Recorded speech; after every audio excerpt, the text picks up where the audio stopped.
할렐루야. 저는 오늘 우리에게 주신 이 본문의 말씀을 통해서 하나님이 받으시는 향기라는 제목으로 말씀을 나눌 때 어떤 향기를 우리 하나님은 받으시는가 우리 깊이 생각하면서 오늘 말씀 받기를 원합니다.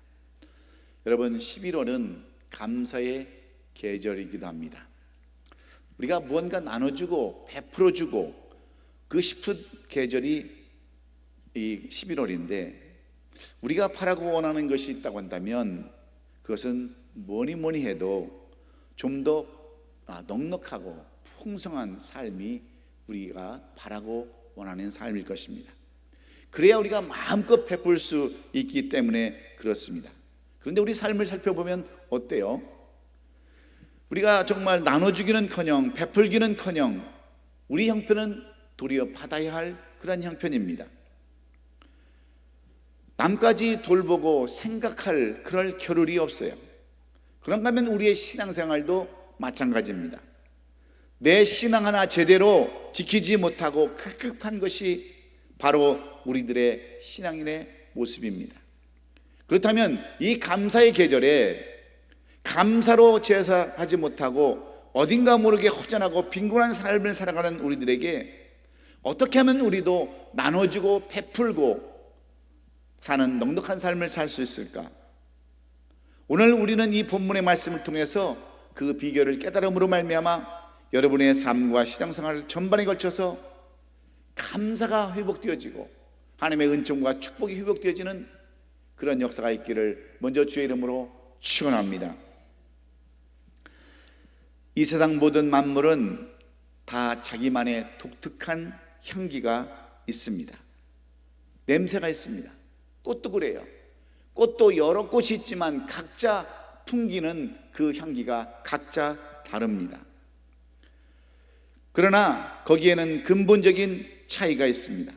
꽃의 향기는 타고나지만 사람의 향기는 선택되고 또 창대되고 새로워지기 때문에 이 꽃과 사람과의 향기는 근본적으로 차이가 있습니다.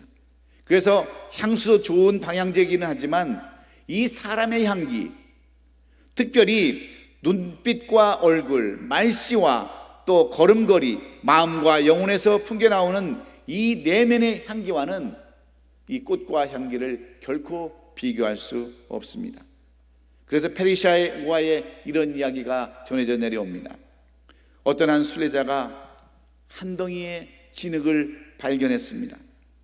그 진흙을 발견했더니 그 진흙 속에서 엄청난 향기로운 향기가 퍼져나오는 거예요. 그래서 이 순례자가 그 진흙에게 물어봅니다. 너는 바그다드의 그 진주냐? 아닙니다. 그러면 너는 인도의 사이냐? 아닙니다. 그러면 너는 무엇이냐 묻자 저는 작은 한 흙덩어리에 불과합니다. 그러나 나는 어딘지 모르게 내 안에 심어져 있던 그 향기, 내 안에 심어져 있던 백합이 내 안에 심겨져 있어서 나에는 이런 향기가 납니다라고 대답을 했다는 거예요. 여기서 우리는 무엇을 발견할 수 있습니까? 여기서 우리는 아름다운 향기는 무엇과 함께 하느냐, 내가 어떻게 하느냐에 따라서 우리가 아름다운 향기도 낼 수 있고 아름답지 못한 향기를 낼 수 있다고 하는 그러한 한 우화에 지나지 않습니다. 그렇다면 여러분은 정말 그리스도 안에서 자신의 삶에 아름다운 향기의 뿌리를 내리고 있는지 한번 살펴보시기 바랍니다. 이제는 어떻게 그리스도의 향기를 바라는 삶을 살아야 하는지, 정말 그리스도 안에서 자신의 삶을 뿌리고 내리고 자신에게 역한 냄새가 나는 줄도 모르고 살아가는지 한번 자신을 살펴보면서 우리가 어떻게 하면 아름다운 그리스도의 향기를 나타낼 수 있는가 한번 살펴보아야 합니다.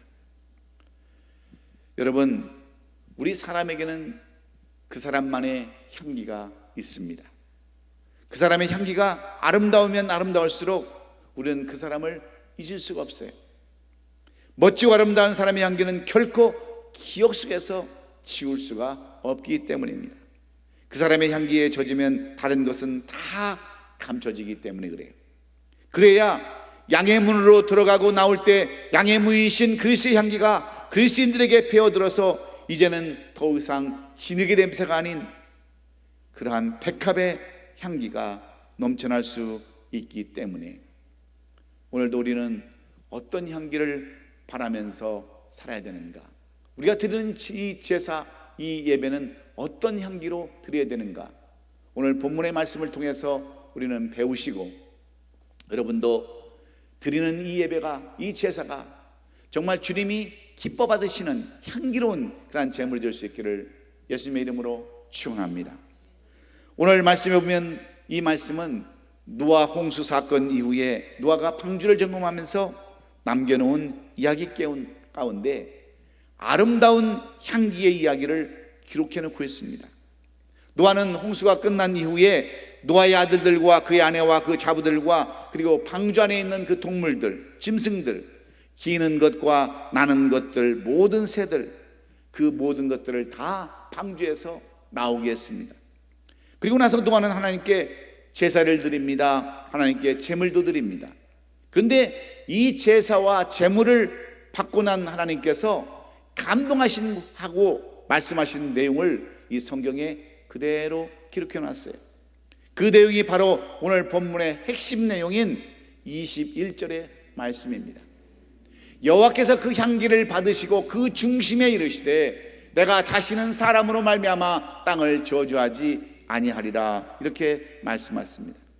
여러분, 하나님께서 이 노아의 제사를 받으신 후에 말씀하시기를 그 향기를 흠망하셨다고 표현하는 것에 오늘 우리는 주목해야 합니다. 하나님께서 왜 제사를 받았다고 하지 아니하시고 향기를 받으셨다라고 말씀하신 것일까요? 왜 그랬을까요?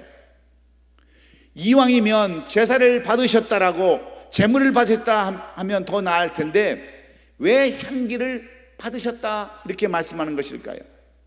그 이유는 좋은 향기는요 영영 잊어지지 않는 특성이 있기 때문에 그렇습니다.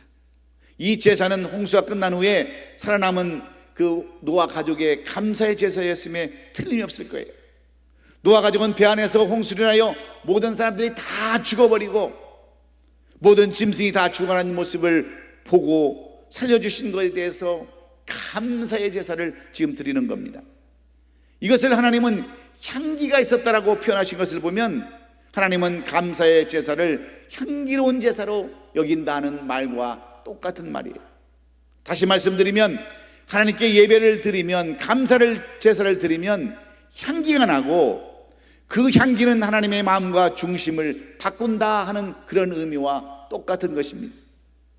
그러므로 오늘 우리는 이 드리는 예배가 하나님의 마음과 중심을 바꾸는 그런 예배, 주님이 받으시는 향기로운 예배가 되어야 될 줄로 믿습니다. 그런데 우리는 예배 드릴 때 어떤 예배로 드립니까? 모두 조건을 가지고 예배를 드립니다. 기도도 전부 다 조건적인 그러한 기도예요. 하나님 이것만 해주시면, 저것만 해주시면 이렇게 하겠습니다 하고 조건부적인 예배와 기도를 드리는 모습이 우리들의 우리 예배와 기도들입니다. 물론 그런 예배와 기도조차 안 하는 사람보다 훨씬 낫겠지만은 진정한 감사에는 향기가 있고 그 향기는 하나님이 받으시는 향기가 있기 때문에 감사로 제사를 드려야 한다고 하는 것이 오늘 노아가 우리에게 주시는 교훈의 말씀입니다. 무엇인가 끊임없이 요구하면서 그것들을 응답해 주시면 제사를 드리는 것이 아니라, 그리 아니하실지라도 정말 감사로 예배하는 제사 드리는 것, 이것이 하나님이 바라시고 원하시는 예배라는 것을 오늘 우리는 똑똑히 알아야 합니다. 그래서 성경에는 시편 50편 23절에 이렇게 말씀하고 있습니다. 감사로 제사를 드리는 자가 나를 영화롭게 하나니 그의 행위를 옳게 하는 자에게 내가 하나님의 구원을 보이리라 그랬습니다. 감사로 제사 드리는 그 자체가 하나님을 영화롭게 하고 그것을 구원에 이르기까지 하신다라고 약속하고 있는 거예요. 사랑하는 성도 여러분, 우리가 이 11월을 감사의 계절로 생각한다고 한다면, 우리가 그리스도 예수를 믿고 그리스도인의 향기를 발휘하는 성도들이라면 우리는 이 얼마 남지 않은 한 해의 예배를 어떻게 드려야 되겠습니까? 정말 주님이 기뻐 받으시는 향기로운 예배를 드려야 되지 않겠습니까? 그런 마음으로 예배 드릴 수 있기를 예수님의 이름으로 축원합니다. 하나님, 이것도 감사하고 저것도 다 감사합니다. 아직 이루어지지 않은 것, 이제 2달밖에 남지 않은 이 해에 아직 이루어지지 않은 것도 하나님 감사합니다라고 기도할 수 있는 그러한 넉넉한 마음으로 예배하는 것, 제사 드리는 것을 하나님은 기뻐 받으신다 말씀하고 있습니다. 그러면 이 감사의 향기를 드리는 예배는 어떤 역사가 일어난다고 우리에게 말씀합니까? 오늘 본문 21절에 여호와께서 그 향기를 받으시고 그 중심에 이르시되 내가 다시는 사람으로 말미암아 땅을 저주하지 않겠다라고 하나님은 그렇게 약속하십니다. 노아가 드린 그 향기로운 예배 제사를 받으시고 하나님이 중심에 사약하기를, 내가 절대로 이제는 이 백성들을 물로는 심판하지 않겠다라고 하나님 스스로가 다짐했다고 하는 거예요. 얼마나 그 예배가 하나님의 마음을 감동하고 하나님의 마음을 기쁘시겠으면 물로 다 심판해버린 그 백성들, 수많은 사람들, 짐승들을 보면서 하나님이 마음을 바꾸셨다, 후회하셨다, 이렇게 말씀하고 있는 것입니다. 감사로 드려지는 제사의 향기는 하나님의 중심, 즉 하나님의 마음을 바꾸시게 하는 능력이 있다고 하는 거예요. 하나님의 마음을 바꾸어서 이제는 다시금 땅을 저주하지 않겠다라고 약속하신 것입니다. 하나님의 마음을 움직일 수 있는 유일한 수단은 바로 감사로 예배드린다고 하는 것을 입증해 주는 그러한 말씀입니다. 그래서 노아 시대 사람들은 이 감사가 없어서 하나님은 땅 위에 사람이셨음을 한탄하사 마음에 근심하셨다라고 창세기 6장 5절은 그렇게 말씀하고 있지 않습니까? 그래서 나의 창조한 사람들을 지면에 쓸어버리되 사람으로부터 육축과 기는 것과 공중의 새까지 그리라 하시면서 물로 심판해가지고 노아의 가족들과 차부들, 자녀들밖에는 여러분 구원해 준 역사가 없습니다. 그러므로 노아처럼 그런 제사, 감사의 제사를 드릴 수 있기를 간절히 원합니다. 여러분의 가정이 어렵습니까? 가정을 놓고 여러분 감사의 제사를 드려보세요. 그러면 그 가정에 임한 저주가 떠나간다고 하는 거예요. 자녀를 위해서, 사업을 위해서 여러분 감사의 제사를 드리면 하나님의 말씀대로 거기에 임했던 저주가 떠나간다라고 이야기하고 있습니다. 그래서 이 감사 예배가 얼마나 중요한가를 오늘 우리는 알아야 합니다. 이것은 제가 하는 말이 아니에요. 하나님이 말씀하시는 내용이에요. 내가 노아의 제사를 받고, 내가 노아가 드리는 그 감사 예배를 받고, 내가 내 마음을 바꿨다 하는 것이 하나님이 우리에게 주시는 말씀이기 때문입니다. 그러면 구체적으로 이 노아가 드린 예배는 어떤 예배일까요? 도대체 노아가 드린 예배가 어떤 예배였길래 하나님이 마음을 바꾸시고 하나님이 행하신 행위에 대해서 후회하시며 내가 다시는 저희들을 물로 심판하지 않겠다라고 약속해 주셨을까? 우리는 오늘 노아가 드린 예배를 통해서 우리도 본받고 노아처럼 그런 예배, 그런 감사의 제산을 쌓기를 원하는 것입니다. 그러면 노아가 드린 예배는 어떤 예배입니까? 첫째로 정결한 제사, 정결한 예배였습니다. 오늘 20절 말씀에 보면 이 노아는 하나님께 제사 드릴 때 정말 정결하게 예배를 드렸어요. 제사를 드렸습니다. 노아가 하나 여호와께 제단을 쌓고 모든 정결한 짐승과 정결한 새 중에서 제물을 취하여 번제로 제단을 드렸다, 이렇게 써놨습니다. 여기서 중요한 단어는 모든과 정결한 그 단어에 있습니다. 노아는 제사 드릴 때 정결한 짐승 중에서와 모든 정결한 새 중에서 취한 그 제물들을 하나님 앞에 드렸습니다. 한마디로 순수한 예배를, 제사를 드렸다고 하는 얘기예요. 더 쉽게 얘기하면 이해관계가 없는 그런 예배를 드렸다는 거예요. 무조건적인 예배를 드렸다는 거죠. 여러분, 하나님의 마음을 바꿔보시기 원하십니까? 그렇다면 여러분이 예배를 한번 드리더라도 정결한 예배, 순수한 예배, 이해타산이 없는 그런 예배를 한번 드려보시기 바랍니다. 깨끗하고 의롭고 순전한 예배를 하나님은 받으시기 때문에 그래요. 예배는 기브 앤 테이크가 절대로 아닙니다. 비즈니스 하듯 하는 것이 아니에요. 그런데 나는 열심히 했는데 왜 이 모양 이 꼴로 사는가? 11주도 드리고 주일 성수도 했는데 작정기도도 하고 금식기도도 했는데 왜 나는 이 모양 이 꼴로 사느냐 하시는 분들이 계시다고 한다면, 내가 정말 예배할 때에 순수한 마음으로 정결한 예배를 한번 드렸는가를 생각해 보라는 거예요. 여러분 모두가 정말 순수한 예배, 주님이 기뻐 받으시는 예배, 그런 예배를 드리기를 이 노아는 우리에게 권면하는 것입니다. 그러면 진정한 예배, 정결한 예배는 어떤 예배일까요? 정말 순수한 마음으로 감사할 수 없는 중에도 감사하는 그러한 예배가 여러분 정결한 제사입니다.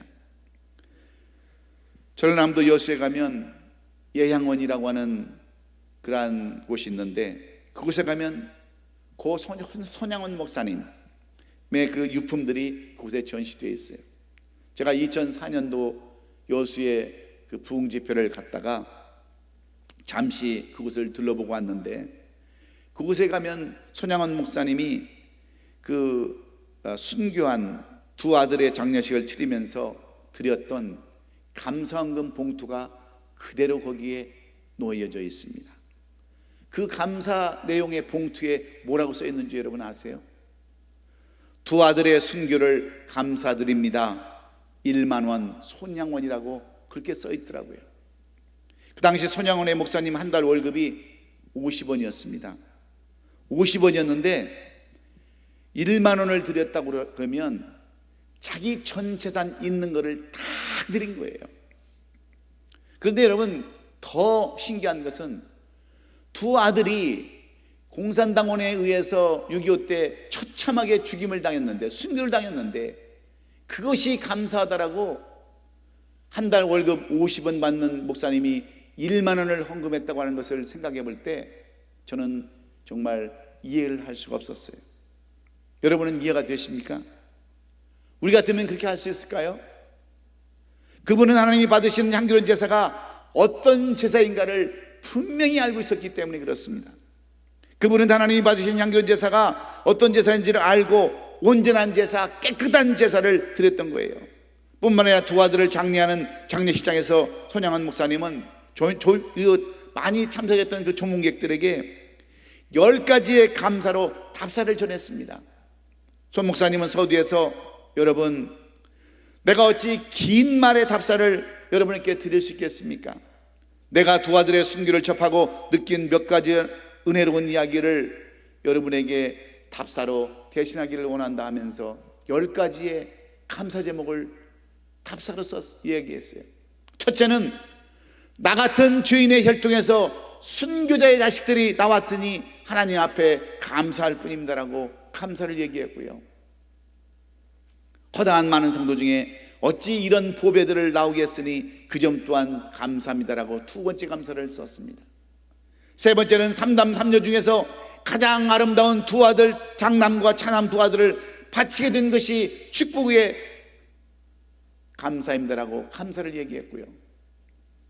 하나들을 순교, 네 번째는 하나들의 순교도 귀하거늘 두 아들을 순교하게 하신 것을 감사한다고 그러면서 네 번째 감사를 썼어요. 다섯 번째는 예수 믿다가 누워 죽는 것도 큰 복인데 하물며 전도하다가 총살 순교한 것에 감사한다라고 썼어요. 여섯 번째는 미국 유학 가려고 준비했던 아들 미국보다 더 좋은 천국에 보내주셨으니 제 마음이 안심되어서 감사한다고 그렇게 썼더라고요.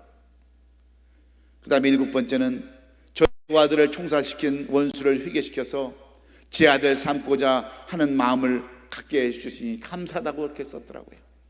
여덟 번째는 두 아들의 순교로 말미암아 무수한 천국의 아들들이 생길 것을 생각하니 감사하다라고 감사 제목을 썼고요.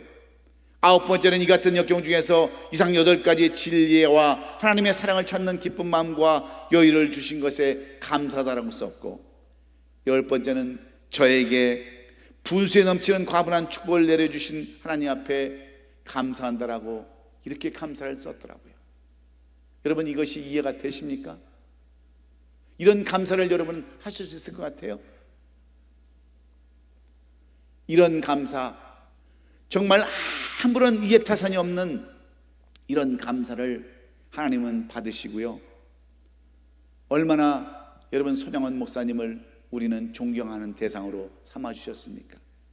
실제로 두 아들을 죽인 공산당원 안재선을 미군 사령관에게 직접 청원해서 사면받게 하고 그 아들 이름을 손재선으로 바꿔서 목회자로 세웠던 그 손양원 목사님, 그분의 감사는 우리가 평생 배워도 여러분 못 배울 그러한 감사요. 하나님은 그런 사람을 한국의 순교자로 세워서 우리의 모델로 삼고 우리의 정말 그 표절로 우리의 표상으로 지금 삼아서 존경하고 그분을 닮아가기를 원하고 있지 않습니까? 사랑하는 성도 여러분, 온전한 예배 드리는 것은 쉬운 일이 아닙니다. 그러나 이렇게 드리는 제사가 바로 하나님이 받으시는 향기나는 제사이기 때문에 우리도 이 마지막 남은 한 해에 그 예배 드릴 때마다 정말 정결한 마음으로 예배 드리는 저와 여러분 될 수 있기를 주의 이름으로 축원합니다. 두 번째로, 이 노아가 드렸던 예배는 어떤 예배였는가?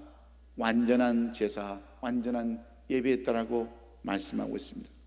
다시 말하면 헌신적인 그런 예배, 헌신적인 제사, 몸을 불살라 드리듯 그렇게 드렸던 예배라고 말씀하고 있어요.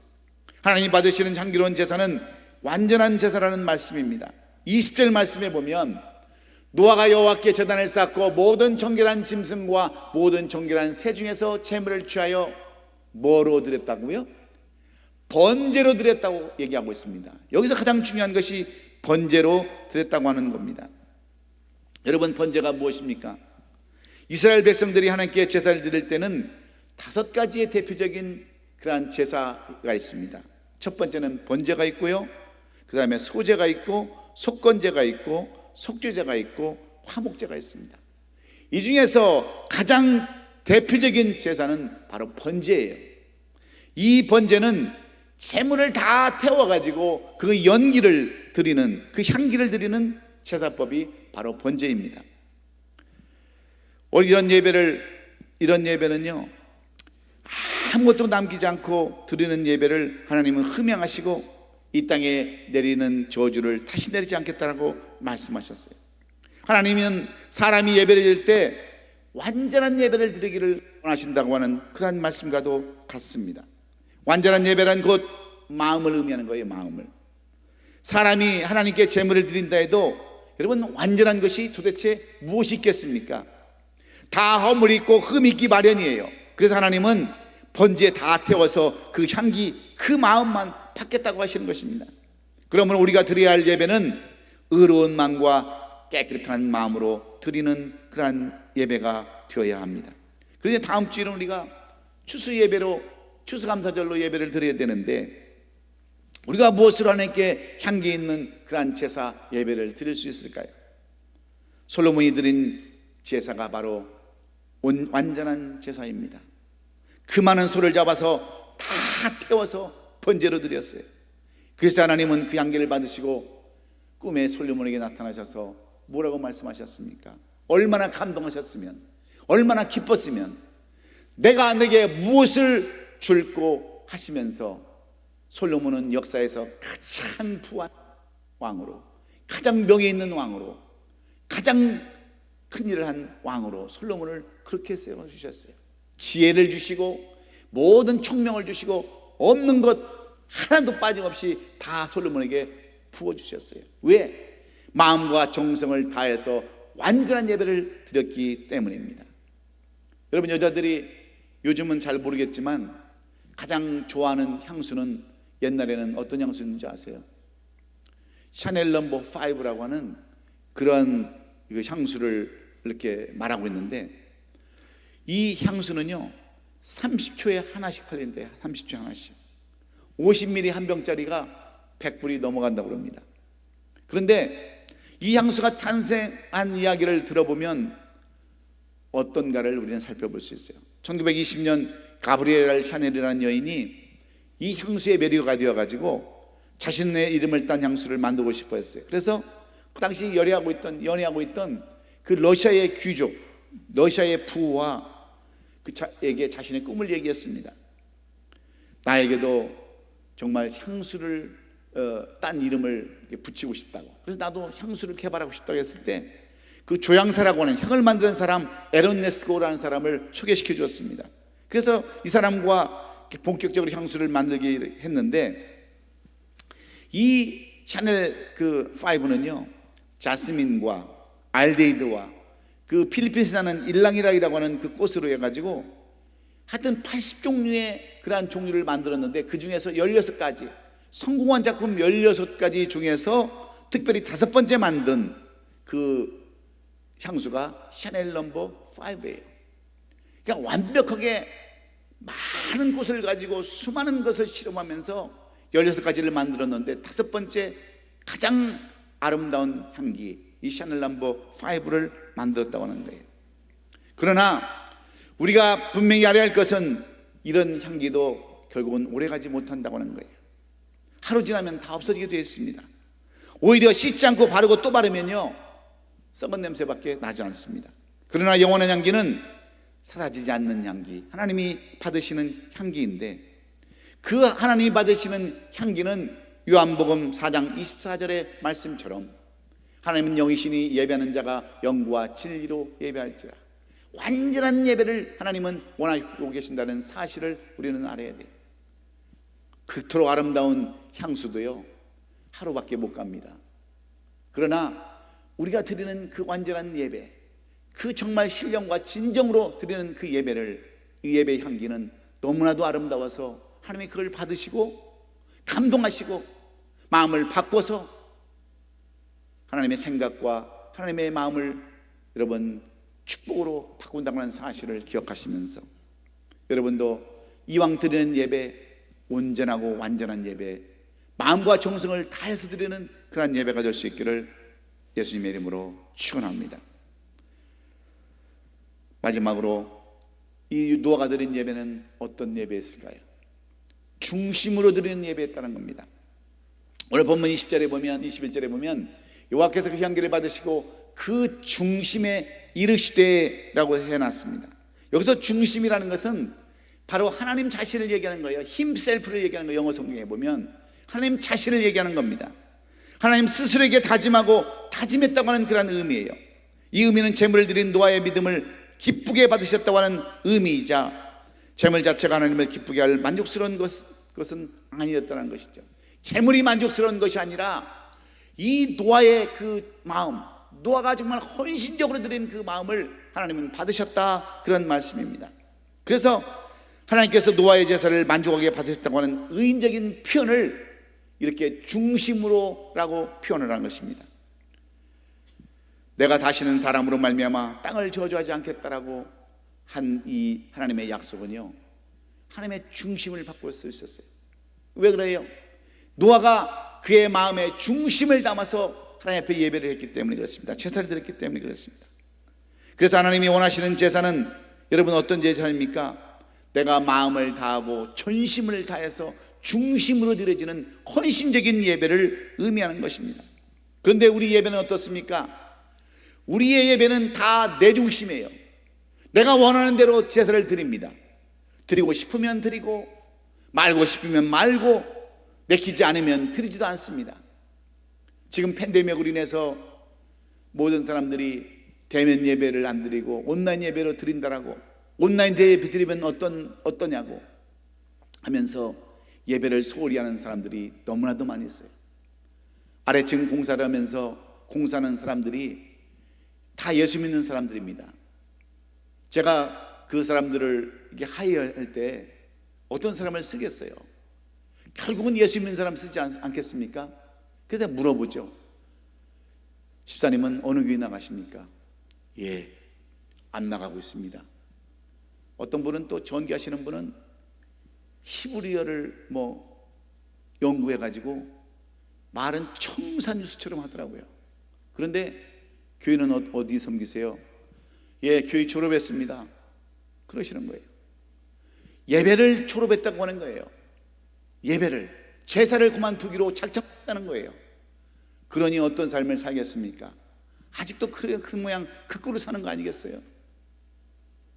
여러분, 예배는 우리가 해도 되고 안 해도 되는 선택사항이 아니라는 거예요. 제사와 이 감사 예배는 선택사항이 절대로 아니라는 거예요.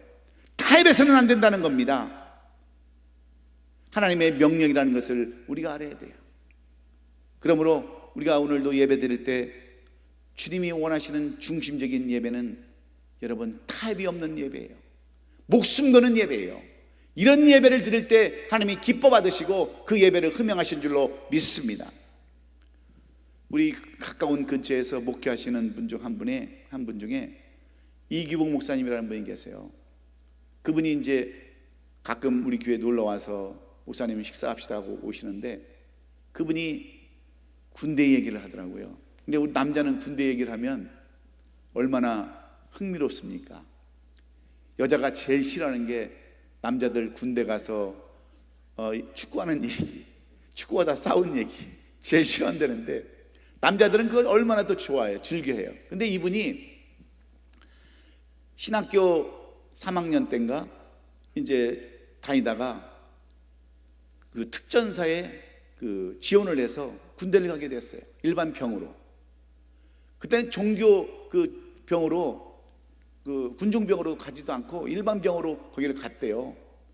그래서 훈련을 실컷 끝나고 자대 배치를 받아서 자기 동기들 5명과 이제 자대를 배치로 가서 갔는데 거기를 들어갔더니 하늘과 같은 상병과 병장들이 신고식을 받더라는 거예요.